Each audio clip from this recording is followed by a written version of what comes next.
Hello friends, আমি সুস্মিতা। আমার চ্যানেলে জানাই সবাইকে ওয়েলকাম। তোমরা কেমন আছো? আশা করি ভালো আছো। আমিও খুব ভালো আছি। দেখো, সকাল থেকে অলরেডি খিচুড়ি ভোগের প্রস্তুতি চলছে। দেখো, এদিকে আনাজ কাটছে একদিকে, একদিকে খিচুড়ি ভোগ অলরেডি চেপে গেছে। আর আমি সন্ধ্যাবেলায় রেডি হয়ে গেছি ঠাকুর দেখতে যাওয়া বলে। দেখো আমার কেমন লাগছে অবশ্যই কমেন্ট করে জানিও। আর এটা হচ্ছে আমাদের বাড়ির সামনে কালী ঠাকুর আছে। তো দেখো, এখানে বৌদিরা সবাই টানাটানি করছিল নাচার জন্য। আর আমার দিদি বলছে যা না, একটু নাচকে যা। সবাই মিলে যখন অত করে বলছে, আর আমার ভাইজিটা আর বোনজিটা বলছে পিউনি মাসিমণি চলো। সবাই বলছে একটু আমরা আনন্দ করবো না, তুমি না গেলে আমিও যাবো। বললাম, ঠিক আছে চল, বাচ্চাগুলোর মুখছে। আর এখানে সবাই মিলে আমরা একটু আনন্দ করে নিলাম। এখানে আমাদের এখানে পাড়ার বৌদিগুলো আছে দেখো। আর আমি জিজ্ঞাসা করছিলাম যে কটার সময় ঠাকুর বিজয় হবে, বলছে 7:30টায়। আর এখানে আমাদের এই কালী ঠাকুরটা, বাড়ির সামনে যে কালী ঠাকুরটা, ওটা অ্যাকচুয়ালি বিজয় হয় ভাই ফোঁটার দিন। ফোঁটার দিন যেহেতু বৃহস্পতিবার ছিল, তাই ঠাকুরটা বিজয় করেনি, করে প্রত্যেক বছর ফোঁটার দিনই বিজয় হয়ে যায়। আর এখানে দেখো সবাই মিলে একটু আনন্দ করছিলাম। আর এখান থেকে আনন্দ করে তারপর আমরা চলে গিয়েছিলাম।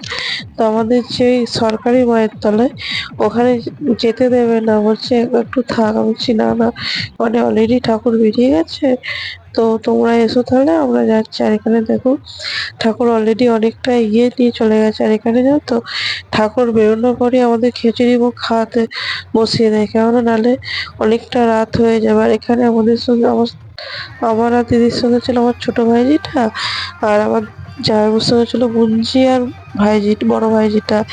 এখানে দেখো, মাই মাকে আর বৌদিকে তো খুঁজেই পাইনি, ওরা কোথায় ঢুকেছে তার নাই ঠিক। আর ছোট ভাইজিটা শুধুই না ভিড়ের মধ্যে ঢুকে পড়ছে, আমি নাচবো। আর ও আর কি ছোট মানুষ, যদি নাচতে চায়, ওর ভিড়ের মধ্যে কি অবস্থা হবে বুঝতে পারছো। দেখো, আর এখানে অলরেডি কি বলতো, মেয়েদের আলাদা গার্ড দিয়ে নিয়ে যায় আর ছেলেদের সম্পূর্ণ আলাদা। আর বৈকাল থেকে তো পুলিশ তো নেবেই, প্রত্যেক বছর নামে।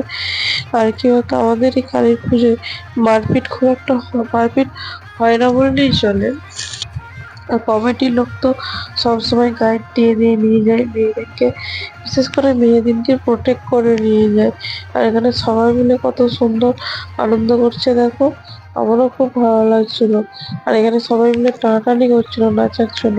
আর কি বলতো, যেহেতু ছোট ভাইজিটা আমার কাছে ছিল, তা আমি আর ভাল লাগে না গো। আর যেহেতু ওখানে একটু নিচে নাচছিলাম, পাটা খুব লাগছিল। দেখো, এটা হচ্ছে আমাদের সরকারি মা। মা গো, তুমি সবার মঙ্গল করো, সবাইকে তুমি ভালো রেখো, সবাইকে তুমি সুস্থ রেখো। দেখো এখানে দেখো, এই মায়ের কাছে আমি একটু ভিডিও ক্লিপ নিয়ে নিচ্ছিলাম। আর এখানে সত্যি কথা বলতে কি, ঠাকুর বেরিয়ে যাওয়ার পর একটাও মানে ছবি নেওয়া হয়নি গো, তাই একটু ভিডিও ক্লিপ নিয়েছি। এটা হচ্ছে আমার দিদি। এখানে সবাই দেখো দাঁড়িয়ে আছে। আর এখানে মানে প্রত্যেক বছর 2-3 রকম মানে ইয়ে হয়, ব্যঞ্জন হয়। আর এখানে দেখো, আর এখানে বাজি ফাটানো হচ্ছে। আর আমার ছোট ভাইজিটার কান্না দেখো, যেমনি বাজি শেষ হচ্ছে দোকান দিয়ে ছুটছে। আর আমি না একটা ভুল করেছিলাম। কি ভুল করেছিলাম বলতো, তোমার টাকাটা রেখেছি ক্যাশ, নিয়ে যেতে ভুলে গেছি। আর যেহেতু যেই দোকানে বাজি ফাটানো হচ্ছে মানে বাজি বিক্রি হচ্ছিল, সেই দোকানে তো তোমার আর অনলাইন হয়নি। তো এত সমস্যা হচ্ছিল, আমার কাছে 50-100 টাকা চাচ্ছিল, আমি সেটা কিনে দিলাম ভাইজিটাকে আর বোনজিটাকে। দেখো, আর তারপর যেমনি শেষ হয়েছে তেমনি কাঁদতে শুরু, তেমনি ওই দোকানে ছুটছে। আর ছোট ভাইজিটা খুব বদমাইশ, মানে ওর তো কোনো জোড়া নেই, ওর হাতে পায়ে কোনো নিস্তার নেই। আর এখানে দেখো সবাই মিলে বাজি ফোটাচ্ছে, কালী পুজো মানে বাজি ফোটানো, বাতি জ্বালানো, আহ, টুনি লাইট দিয়ে ঘর সাজানো, গোটা বাড়ি দিয়ে মোমবাতি প্রদীপ দিয়ে ঘর সাজানো। দেখো, আর এখানে অলরেডি সবাই মিলে কত সুন্দর বাজি ফাটাচ্ছে। আর আমরাও আগে থেকে খুব বাজি পোড়াতাম। আমার বাবা তো মানে প্রচুর বাজি নিয়ে আসতো প্রত্যেক বছর, বেশি করে আমার দিদি তো ভয় খেত। আর আমি আমার ভাই প্রত্যেক বছর বাজি ফাটাতাম। দেখো, আর এবছর আমি ভাইকে বললাম স্যামসুং আছে মনে করে বাজিটা নিয়ে নি। আর ও এত আলসি, মানে ঘুমিয়ে সময় কাটালো, যে ছেলেদের জন্য দুটো বাজি নিয়েছে। আর আমার ভাইকেও দেখতে পাইনি, দাদাকেও দেখতে পাইনি যে কারোর কাছ থেকে ক্যাশ নেবো।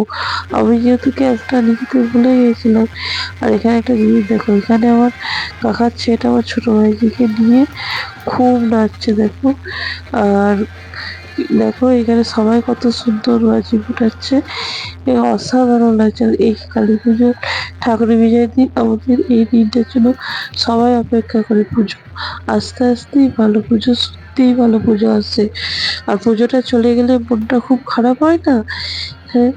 আর এখানে দেখো ছোট ভাইদের এখানে নাচছে, আর তখন ঘুম পাচ্ছিল, ঘুমিয়ে গেছিল, ঘ্যান ঘ্যান করছিল। যেমনি আমার কাকার ছেলেটা কাঁধে করে নিয়ে নাচাচ্ছে, ব্যাস ওর ঘুম ভেঙে গেছে, ও আর আসবে না। আর এই বছর আমাদের ঠাকুর বিজয়ের দিন অনেকটা মানে সবাই মিলে যাওয়া হয়েছিল রাস্তা।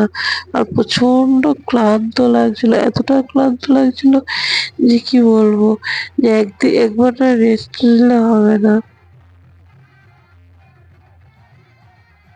আর এবছর কি বলতো, মানে সত্যি একটু অন্যরকম, প্রচন্ড খুব মজা করেছিলাম আমরা সবাই মিলে। আর সত্যি কথা বলতে কি, আমাদের এবারে শুধু দিদি জামাইবাবু এসেছিল, সেইভাবে কেউ কুটুমজন কেউ আসেনি কো। আর প্রত্যেক বছর আমাদের কালী পুজোর দিনটা যেমন অপেক্ষা করে থাকে, ওটার দিনটাও সেম। আর ঠাকুরের এই 3টে দিন অপেক্ষা করে থাকে যে কখন আসবে।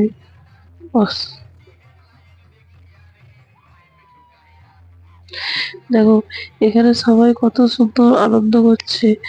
আর অলরেডি ঠাকুর অনেকটা চলে গেছে, এবার আমরা বাড়ির দিকে রওনা দেবো। আর দিদি চাইবো আমি সবাই বাড়ির দিকে অলরেডি রওনা দিয়ে দিয়েছি। আর এখানে অলরেডি খিচুড়ি ভোগ খাওয়াতে শুরু করে দিয়েছে দেখো, বাড়ির কাছে এসে দেখছি খিচুড়ি ভোগ খাওয়াতে শুরু করে দিয়েছে। আর আমি আর বেশিক্ষণ চেঞ্জটা করে থাকতে পারছিলাম না, তার জন্য আমি চেঞ্জ করে এসে বললাম খিচুড়ি ভোগ খাওয়াচ্ছি, খিচুড়ি ভোগ খাওয়ানোর জন্য দেখো সবাই মিলে। আর আমরা চেঞ্জ টেঞ্জ করে এসে খিচুড়ি ভোগ খেতে বসেছি। আর এখানে দেখো অলরেডি খিচুড়ি ভোগের সঙ্গে খিচুড়ি ভোগ একটা তরকারি আর আলুর দম করেছিল দেখো। ভাইফোঁটায় কাঁদছে। আর এখানে দেখো সবাই মিলে খাওয়া দাওয়া করে তারপর দেখো বাড়ির দিকে এবার রওনা দেবো। আর এখানে খেতে বসে পড়েছিলাম। তো দেখো, আর এখানে সত্যি কথা আমি খিচুড়ি খুব একটা পছন্দ করি না। আমার যেহেতু খিচুড়িতে অম্বল, যেহেতু ঠাকুরের প্রসাদ, তার জন্য আমি খেতে বসেছি। আর খিচুড়ি ভোগ সত্যিই অসাধারণ। সব থেকে বেশি ভালো লাগে আমার পায়েস, পায়েসটা যেন অমৃত মনে হয়। কার কার ভালো লাগে অবশ্যই কমেন্ট